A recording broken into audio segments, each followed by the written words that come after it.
Bien, lo dicho, remarco que es un mundo gigante el del whisky al que yo me he asomado de forma muy tímida.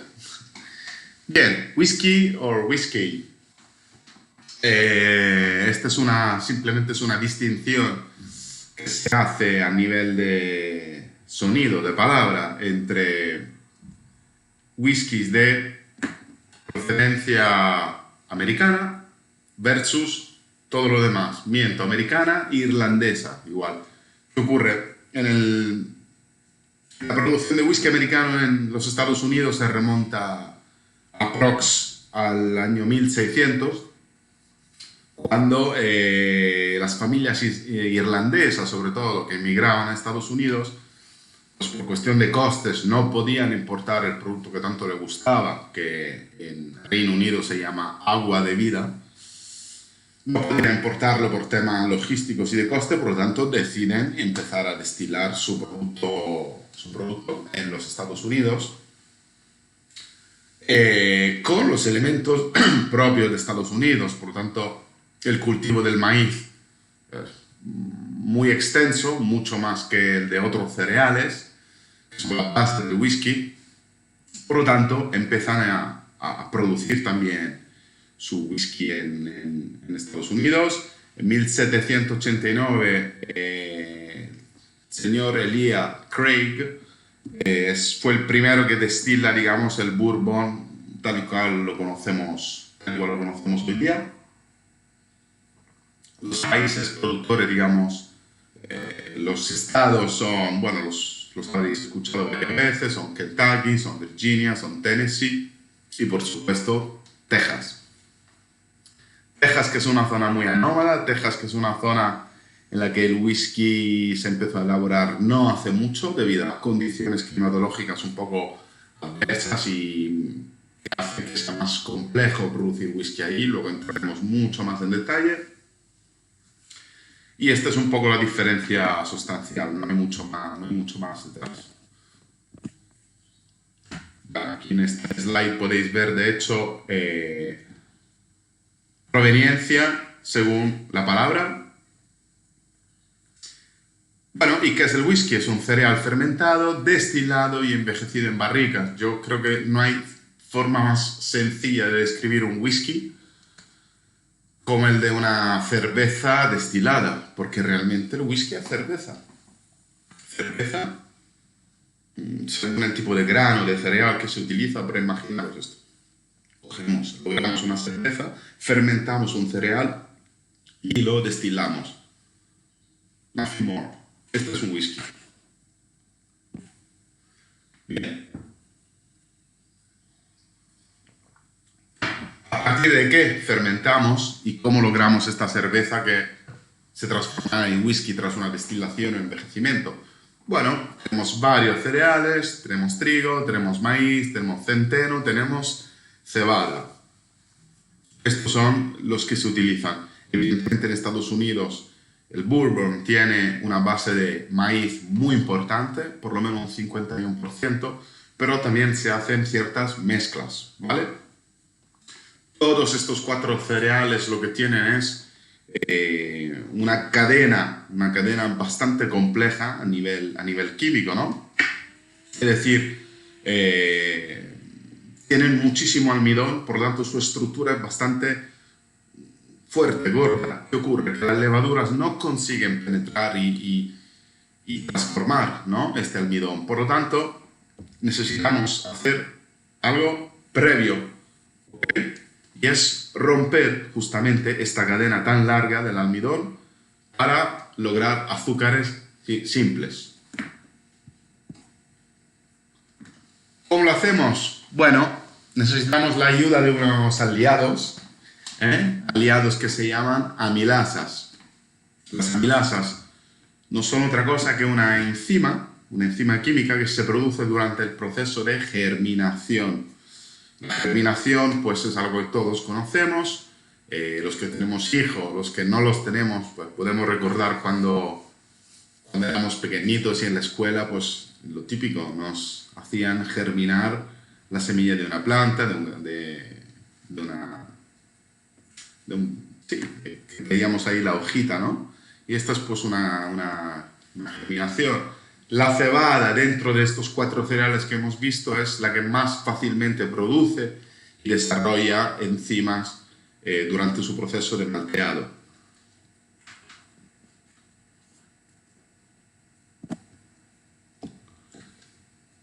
¿Qué es el malteado? Bueno, es este procedimiento mediante el cual llevamos el grano, por ejemplo, de cebada, de maíz, cualquier tipo de cereal, hasta la germinación.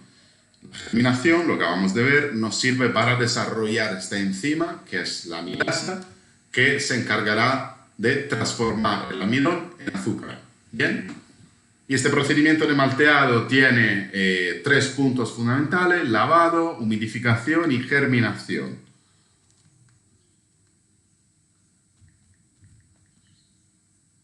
Vemos aquí en la presentación las distintas fases. Pues en primer lugar, el lavado, el clarificado no es otra cosa, bueno, que mojar, por así decir, bañar estos granos. La humidificación y areación, pues estos granos se sumergen en agua intercalada de oxígeno, es decir, salen y entran para oxigenarse y por lo tanto empezar a entrar dentro del momento álgido de esta germinación, y es un proceso que va entre las 30 y las 48 horas. La germinación en sí tiene que controlarse en un entorno bastante concreto, sobre todo de humedad y de temperatura.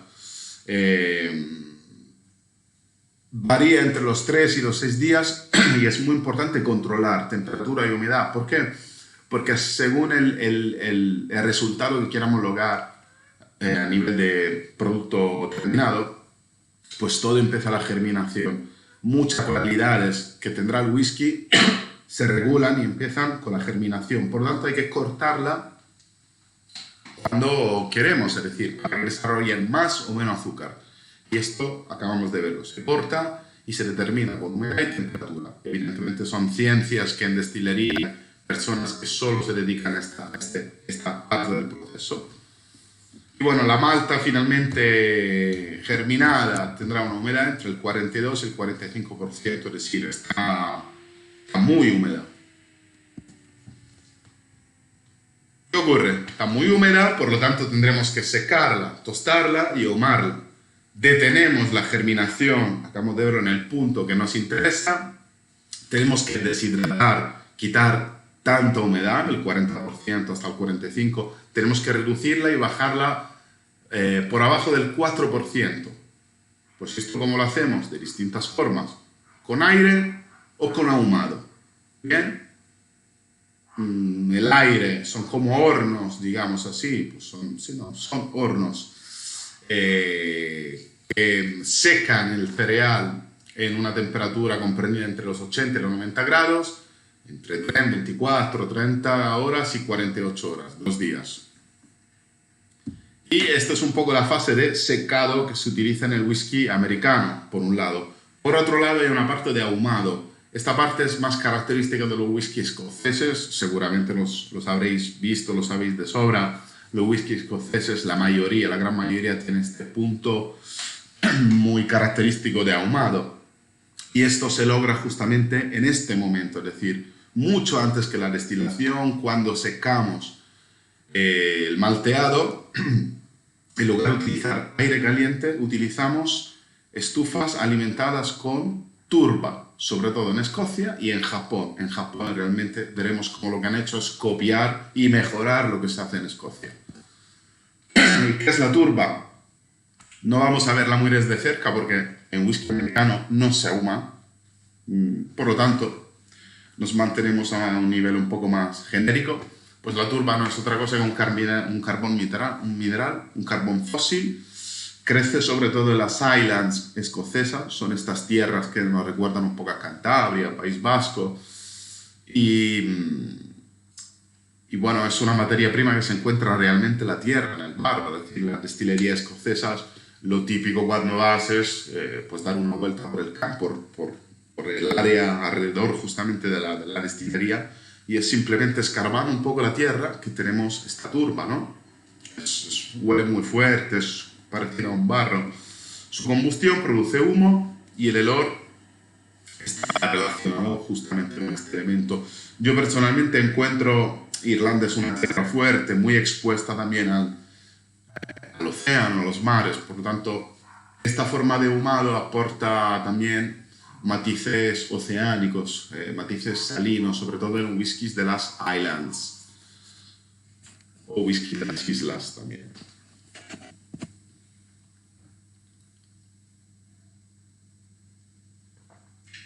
Bien, tenemos otro paso antes de llegar a la destilación y es el mash bill. Y no es otra cosa que un blend, es una mezcla, es decir, en función del whisky que queremos lograr, tenemos que mezclar los varios granos. La cebada, evidentemente, es la que aporta el núcleo real del producto que queremos lograr en el whisky. El maíz es más dulzón, más seco y se incorpora sobre todo en la producción de bourbon, es el elemento primario para la producción de los bourbon. Centeno, mucho más aromático, más seco, más especiado. Luego veremos cómo los whiskies elaborados a partir de centeno pues guardan y mantienen estas características propias de este cereal. Y el trigo, bueno, es suave, más meloso y más genérico, es decir, a partir del trigo también se elabora vodka realmente. Y estos, digamos, esta mezcla, el mash bill, es otro momento crucial para la producción de whisky, otro momento al que se dedica sobre todo una persona especializada dentro de la destilería porque sabe perfectamente en qué proporción unir estos granos. Y esto es el bagaje que nos va a dar los aromas primarios del whisky, la mezcla de granos, la mezcla de cereal.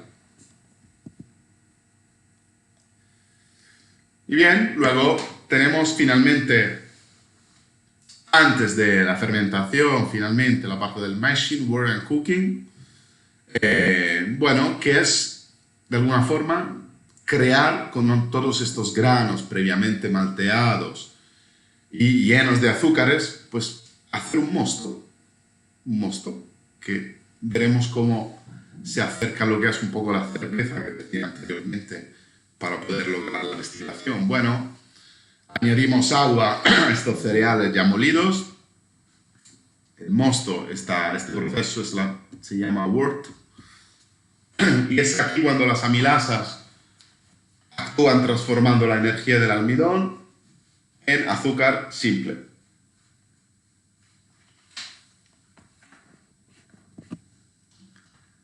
Bien, ya estamos listos para la fermentación, que es un proceso clave para la producción de muchos alcoholes de la cerveza. Y pues es el momento en el que añadimos finalmente la levadura. Levadura que actúa durante un periodo comprendido entre los 2 y los 6 días. Levaduras que pueden ser de cultivo propio o comercial, es decir, se compran, hay establecimientos que solo se dedican a vender levaduras para la producción de whisky. Y el resultado de este mosto, de esta fermentación, ¿vale?, se denomina wash o distiller's beer, la cerveza del destilador, ya que sale en una graduación alcohólica comprendida entre 8 y 10 grados, ¿vale?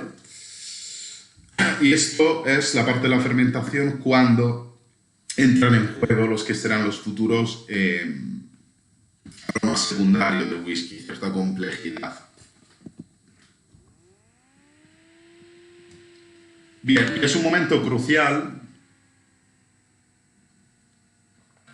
porque en fermentación también ocurre lo siguiente.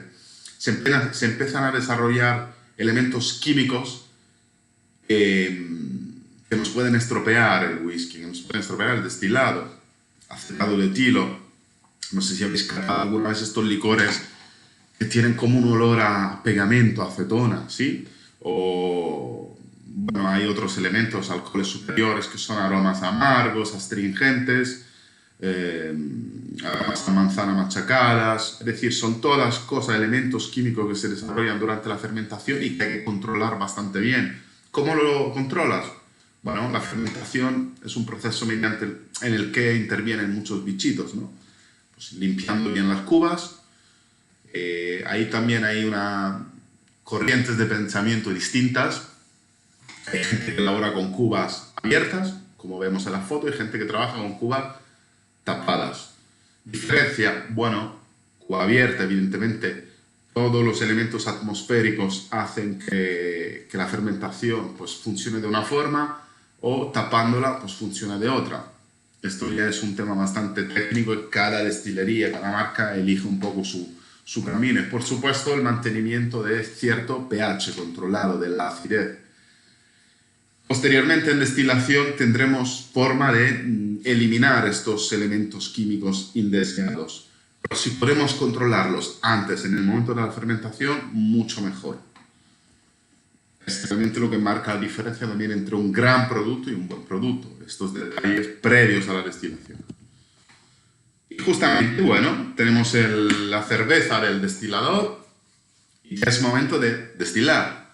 Destilación que puede suceder en alambique de columna, destilación continua, lo hemos visto estos días, o tradicional en pot still, que no son otra cosa que los alambiques de cobre típicos que hemos visto miles de veces, incluso en nuestras casas.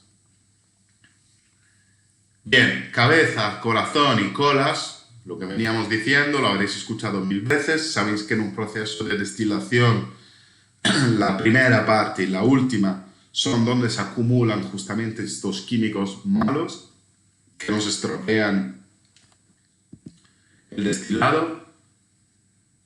En las cabezas tenemos estos elementos mayoritariamente: acetona, disolvente, pegamento, manzana machacada, acetona, metanol, conocemos perfectamente, acetato de etilo. Vale, y el número que veis ahí es la temperatura de ebullición. El corazón es lo que nos interesa, que es el etanol, el alcohol bueno. Y las colas es absolutamente donde se concentran los peores aromas, los peores sabores, incluso elementos químicos bastante perjudiciales para la salud. Entonces, este momento será fundamental para cortar, ¿no? Lo que viene a ser cortar y eliminar cosas.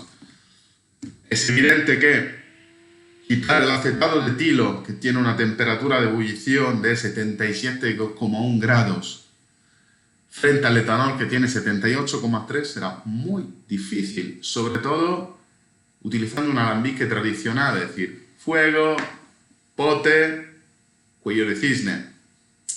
Es bastante manual, y cómo haces tú de una manera manual en cortar con un solo grado de diferencia. Es una locura, es casi imposible. Por lo tanto, te curas en salud intentando eliminarlo antes, ¿no? Lo hemos visto en la fermentación. En columna de destilación grandes hay muchos platos, es como si la destilación se repite dentro de esta columna. Son procedimientos industrializados por los que es más fácil tener este control de corte, ¿sí? Pero si tenéis alguna duda un poco más concreta con respecto a esta parte, lo dejamos para el final y me preguntáis sin ningún problema. Bien.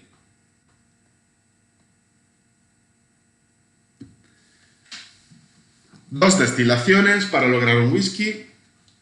En Irlanda, los whiskies irlandeses tienen 3 destilaciones, por lo tanto serán más suaves, por así decir. Son muy buenos para iniciarse al mundo del whisky. La primera destilación, Beer Still, es un poco separar la parte más volátil de alcohol con el agua. Y se puede realizar, lo que veníamos diciendo, en destilación en columna continua, y el resultado es un low wine que tiene entre 50 y 60 grados de graduación alcohólica. La segunda destilación es un spirit still, cuando tenemos ya el destilado en alta graduación alcohólica y lo rebajaremos con agua. Spirit still, la segunda destilación, es donde hacemos este corte ya definitivo de cosas que no nos interesan dentro del destilado.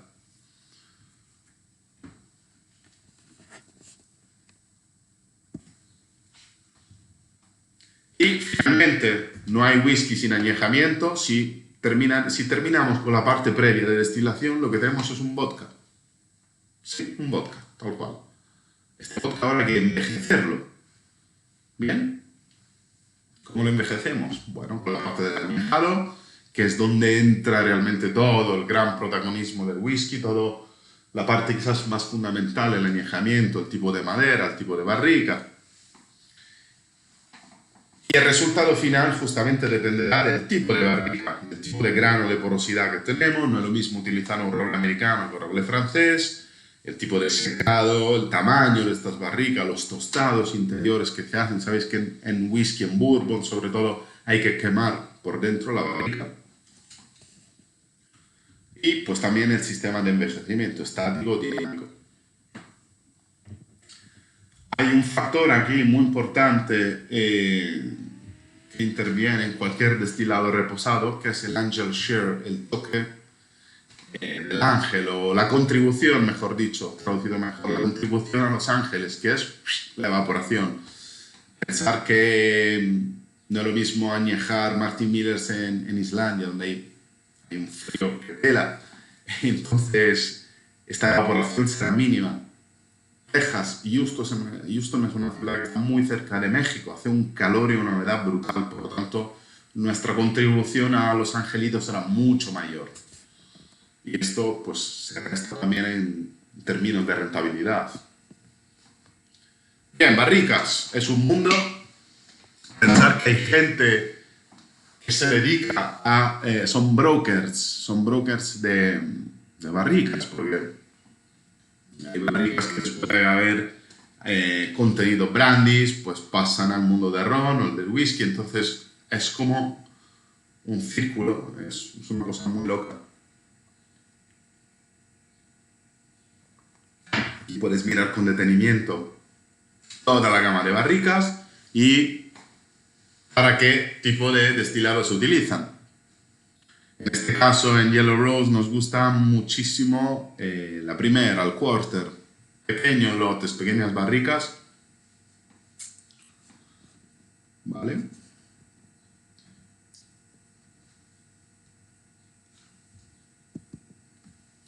Y aquí vemos un poco la diferencia entre los distintos tipos de madera que utilizamos. Roble americano proveniente de un árbol más joven, roble francés es un árbol que tiene por lo menos 180 años, ¿sí? Y vemos un poco las diferencias, ¿no? Normalmente se define el roble francés como algo que te aporta cierta complejidad, cierta elegancia, notas mucho más sutiles, mucho más complejas. Sin embargo, el roble americano tiene una entrada más fuerte, tiene mucho carácter, atribuye mucho carácter al destilado, debido también a su mayor porosidad, por lo tanto se oxigena de forma más rápida.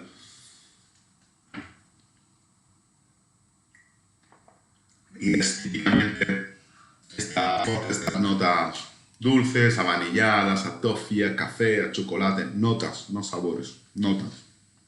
Siempre hablando de banco límbico, lo vimos estos días. Por lo tanto, American Oak, ellos por aquel de 1780, 90, cuando Elia Craig empezó a destilar, se dan cuenta que tenían muchísimos de estos árboles, sobre todo en la costa este.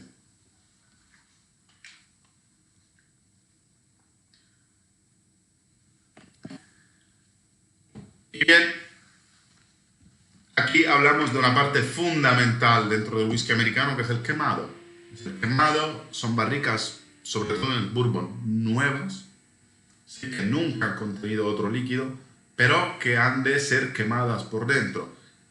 Este quemado, en función del resultado final que queramos lograr, pues va de un grado ligero hasta un número 4, que es chamuscar la madera en su interior.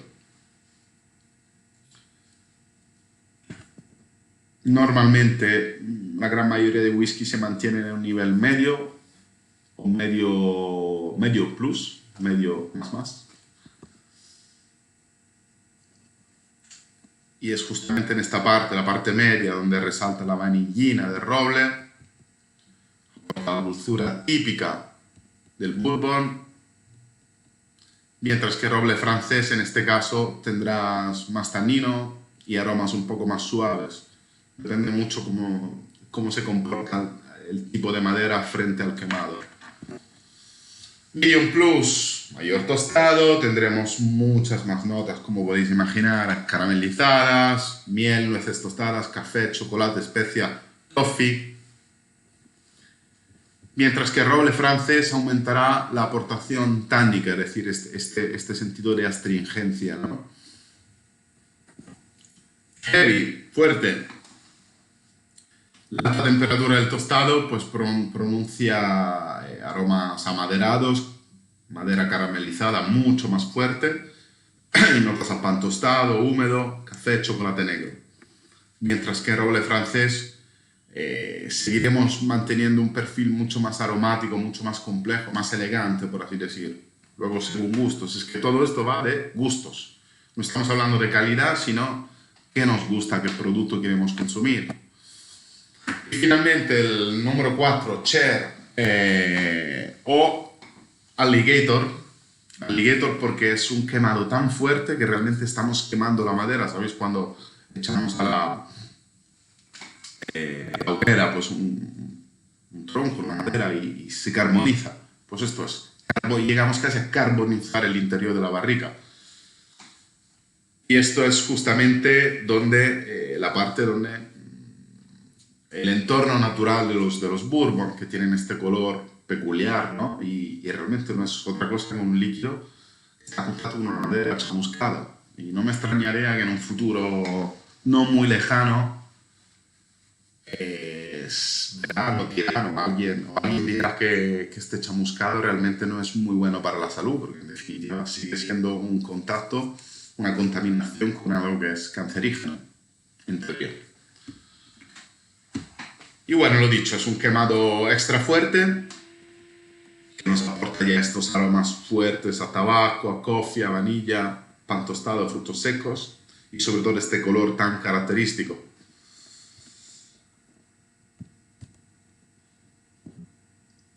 ¿Ves? Aquí vemos ciertos ejemplos de cómo se queda la madera tras el quemado. Alligator Cher es justamente porque recuerda la superficie de la piel del caimán, del cocodrilo. ¿Cocodrilo? Crocodile, sí. Y bien, ahora vamos a ver rápidamente, porque este es un mundo hiper complejo, la diferencia es un poco de elaboración y de sabor de los whiskies alrededor del mundo. Scotch Whisky, patria del whisky, agua de vida, viven en función también del whisky, para ellos es una religión. De hecho, hay muchísimas casas muy antiguas en Escocia y podemos pensar que es también comercial, pues no es del todo así. Se conocen todos entre ellos, por lo menos en las zonas que veremos, se conocen todos y organizan, creo, cada 4 o 5 meses una cena donde se juntan todos los trabajadores de la destilería. Son una gran familia que, bueno, trabaja cada uno en la destilería para alguna marca. Pero no hay este sentido de competición que podemos imaginar. Los escoceses son muy cálidos en esto, muy frío, parecidos a los vascos un poco, el carácter creo que puede ir por ahí. Bueno, y el Scotch es un destilado producido a partir de cebada, malteadas y otros granos, doble destilación, triple en algunos casos, pero es bastante minoritario. El destilado sale a una graduación inferior a los 90, como a los 95 grados, por así decir. Y la maduración, el añejado, tiene que realizarse en barrica que no excedan los 700 litros y que estén usadas. Primera diferencia con el whisky americano. ¿Sí? Tiene que estar añejado solo en Escocia y se puede añadir caramelo, mientras que su graduación alcohólica será de por lo menos 40 grados. Y aquí en el mapa vemos las distintas zonas de producción, os digo, las más cotizadas son Islay, que es esta pequeña parte, son 3 marcas básicamente que saben mucho a océano, saben mucho a turba, son muy ahumadas. Highlands, evidentemente, es la región más conocida. Speyside en menor lugar. Islands nos proporcionan unos grandísimos whiskies y Lowland pues trabaja un poco menos, es decir, son whiskies más de nicho. Vale, estas son las variedades, quizás esto es adentrarse en un territorio un poco demasiado ya avanzado. De todos modos recibiréis la presentación y podéis consultarlo. Single malt, single grain y 3 derivados de estas 2 grandes categorías. Japanese whisky no tiene ninguna definición, ningún control, por así decir. El whisky japonés se origina cuando el señor Taketsuru a primeros del 1900, emigra, se pira de Japón y va a Escocia porque tenía el gran sueño de hacer whisky escocés. Y empieza trabajando de peón en una destilería donde, imaginaros, primero de 900, finales de 1800, un japo en Escocia queriendo hacer whisky. Le han cogido como un zumbado y dice, este se ha cruzado el mundo para venir aquí y hacer whisky. Y bueno, el señor Taketsuru además no tenía derecho a apuntar nada. Iba robando con los ojos. Tras unos años de robar con los ojos, vuelve a Japón y empezó a trabajar el whisky. Y después de unos 100 años de ensayo-error y de mucho silencio, pues los japoneses han sorprendido al mundo entero con unos whiskies de una calidad increíble. De hecho, hace poco experimentamos un auténtico boom de whisky japonés. Ya nadie quería scotch, ya nadie quería whisky americano, todo el mundo quería whisky japonés. Esto supuso una demanda tan potente que se desvirtuó un poco realmente esta calidad. Siguen habiendo destilerías japonesas muy reputadas, pero es cierto que esta gran demanda pues descontroló un poco el tema. De hecho, Japón lo que hace es importar whisky de Escocia y añejarlo y trabajarlo en Japón. Y es muy difícil incluso para los expertos determinar calidad de un whisky japonés. Por norma general, cuando no viene la añada, el número de años, tener cuidado. Doble destilación también y sale a partir de una cebada malteada con otros granos. Toda la malta se importa de Escocia, es decir, o compran el producto ya finito y lo traen para Japón o compran los granos.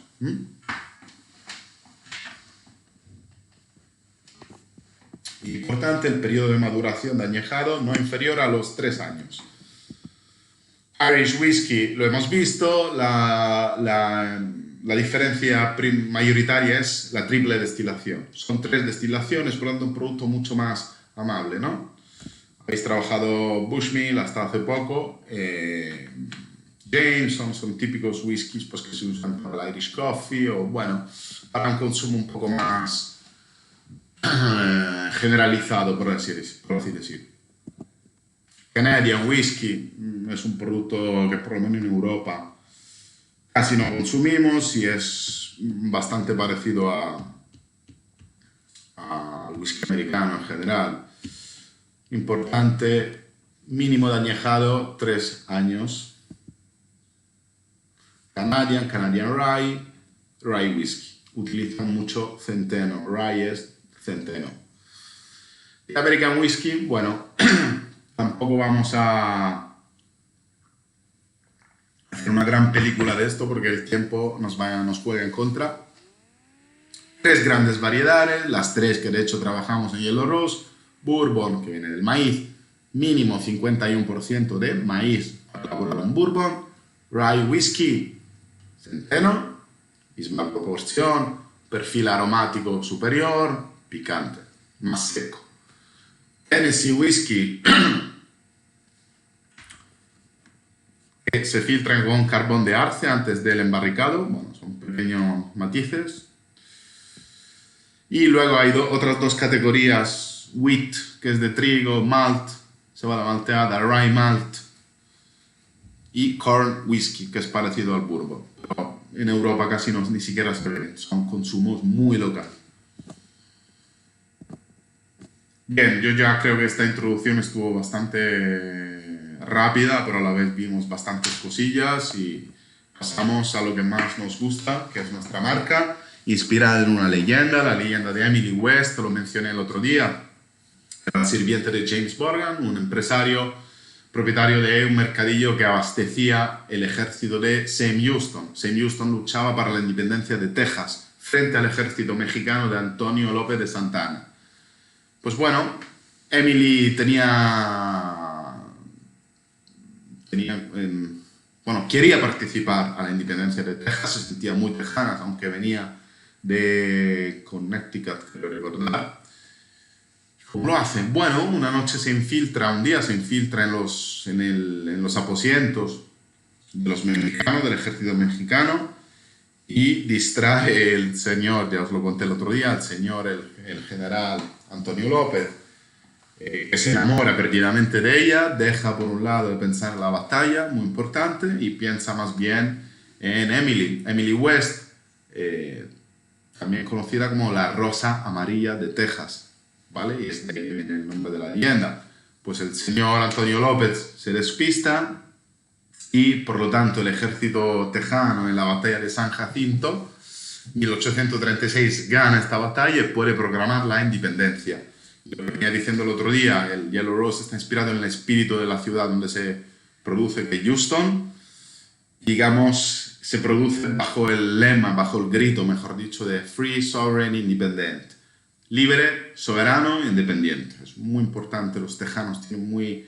Hablé con Jason y para ellos es un hito histórico muy importante esto de la independencia.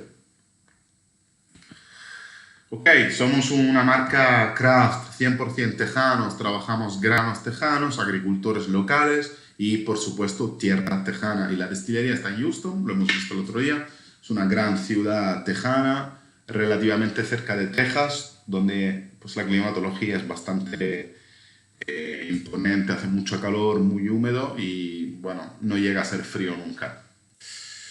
Y bueno, esto es dando un paso atrás, los varios momentos del whisky, lo que hemos visto antes, el mashing. Nosotros trabajamos con puré, es decir, mezclamos la molienda de granos con agua, logrando un puré. Cocinamos a 98 grados de temperatura. Trabajamos con un cooker abierto, es decir, ¿os acordáis? Antes hablaba de ver cada empresa elige si tapar su estanque o cubrirlo. Nosotros trabajamos con un cooker abierto, bueno, para que haya integración mayor con el ambiente, con las levaduras naturales presentes en el aire, ¿no? Esto también en el mundo de la cerveza es exactamente lo mismo. Y llevamos la temperatura a 65 grados para separar los azúcares del almidón y el resultado pues, es un mosto fermentable que utilizamos. Es muy importante la parte del puré, utilizamos un mash bill. La fermentación, utilizamos un cultivo de levadura a 20 grados de 2 a 3 días, y se mantiene durante unos 6 días a 30 grados para generar los aromas primarios, hemos visto. Y el distiller beer que lograremos pues será de 10 grados, visto que oscilaba entre los 8 y los 10, pues nosotros sale un pelín más alcohólico nuestra cerveza. Y la destilación importante, es una doble destilación en alambique, la primera mediante el cual logramos un low wine de 50 grados y la segunda es la parte importante, como hemos visto, cortamos lo malo y nos quedamos con el corazón de la destilación. El resultado es un new whisky a 80 grados. Luego, evidentemente, relajar con agua, que ya sabéis abundantemente que es una parte fundamental en cualquier destilado. El Malty Miller lo llevamos hasta el cielo, la importancia del agua, pero también en el mundo del whisky es fundamental. Bien, el añejamiento según el producto que tenemos, pues bueno, se efectúa, sobre todo es importante en barricas muy pequeñas de entre 15 y 30 galones. O sea, son enanas, muy pequeñas, frente a otras marcas de la competencia como Maker's Mark, como Jim Beam, como Jack Daniels. Son enanas, son muy pequeñas. No hay una edad específica de añejamiento en el whisky americano, con respecto a los whisky escoceses, que son mucho más rígidos. Sí podemos decir que a lo contrario del ron, ¿ok? Cuando un whisky te pone 12 años, es que la gota más joven de esta botella tiene 12 años. En el ron es justamente lo contrario. Cuando pone 12 años es que la media de mezcla de rones suma 12 años. Diferencia crucial y fundamental. Vemos que nuestro American Whisky, el añejado mínimo es de unos 3 años, es decir, la mezcla más joven 3 años. Rye es un blend de 1 año con otro rye de entre 3 y 4 años. Blend hablamos de mezcla.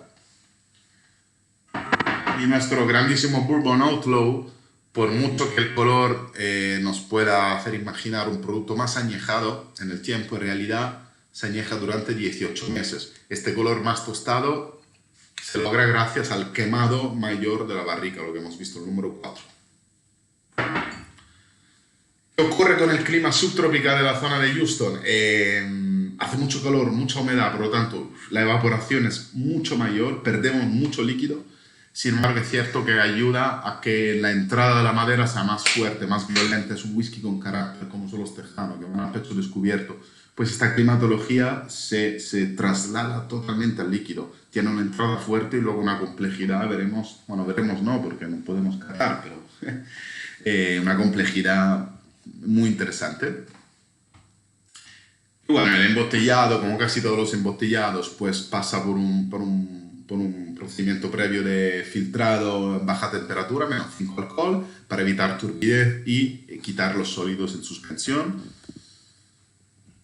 Y esto es una cosa muy importante, si queréis hacerle una foto para tenerlo en el móvil, porque aunque recibáis la presentación, sí, algún día que vayamos a hablar con alguien o a vender nuestros whiskies a algún bar, es muy probable que esta información os venga bien. O sea, por lo tanto, si podéis, acá. Y esta diferencia entre los 3 productos que trabajamos, ¿vale? Muy importante la destilación y veremos cómo yo creo que nuestro buque insignia es Bourbon Outlaw, se trabaja solamente en alambique tradicional y esto es realmente algo muy atrevido. De hecho, Outlaw, que es fuera de ley, en realidad es porque cuando los fundadores de Yellow Rose se lanzan, ¿no?, en esta aventura, ellos no tenían experiencia previa en whisky y desataron ciertos rumores dentro de la industria. Bueno, estos están locos los tejanos, ¿esto dónde van a hacer? ¿Cómo se van a poder hacer bourbon?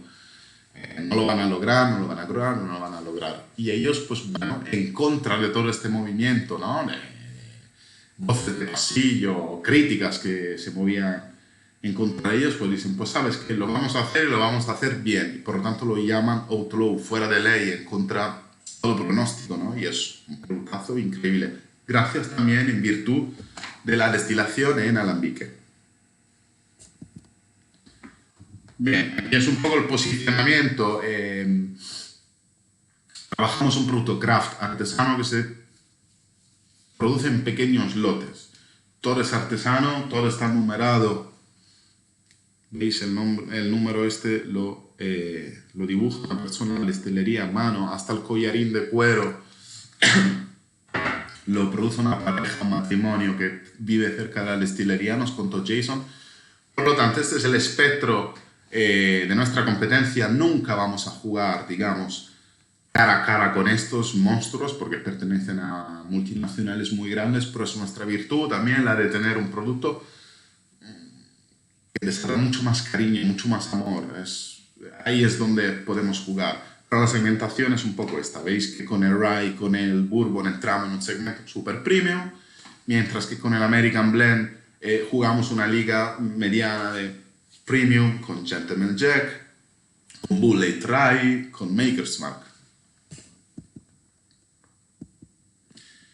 Y bueno, estas son un poco las notas también que vimos el otro día.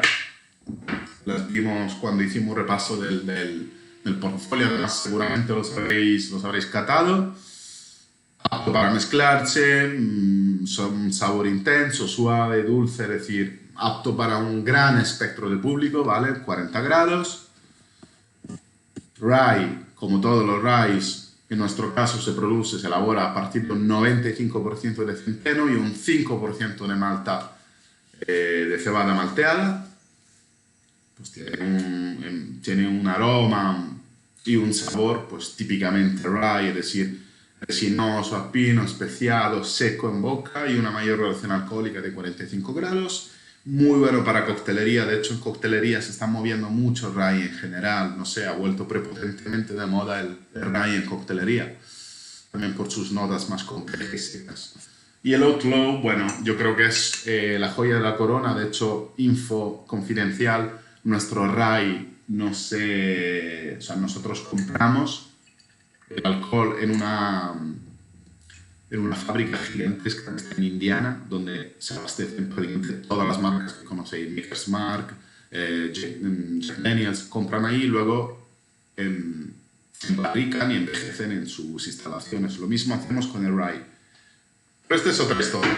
Esto es realmente nuestro producto estrella, es un producto que todos los barman conmigo flipan, les encantan. Y fijaros que tiene una entrada fuerte con 46 grados, 100% maíz orgánico tejano, y la verdad que tiene un final extremadamente largo, perdura mucho. Yo creo que es un producto realmente donde han conseguido salirse y no tenemos que tener miedo de luchar con esto frente a vacas sagradas, ¿no? De incluso scotch, whisky. O sea, podemos ir tranquilos y seguros. Bueno, este era este pequeño y rápido viaje recorrido dentro del mundo del whisky americano de Yellow Rose. Voy a poner un vídeo un poco para que... Crafted in the heart of Houston, Texas, where the art of making fine whiskey is married with the spirit of the city it's born in. Welcome to Yellow Rose, Houston's first legal whiskey distillery. With a demand for high-quality, locally crafted products, our distillery is the best place to get your hands on some of the finest whiskey. During the Yellow Rose Distillery Tour, you'll gain first-hand knowledge of the production process from preparation and mashing all the way to aging and bottling. Visit our bar to enjoy innovative cocktails and special releases. Come experience the next generation of great American whiskey. Book your tour now at yellowrosedistilling.com.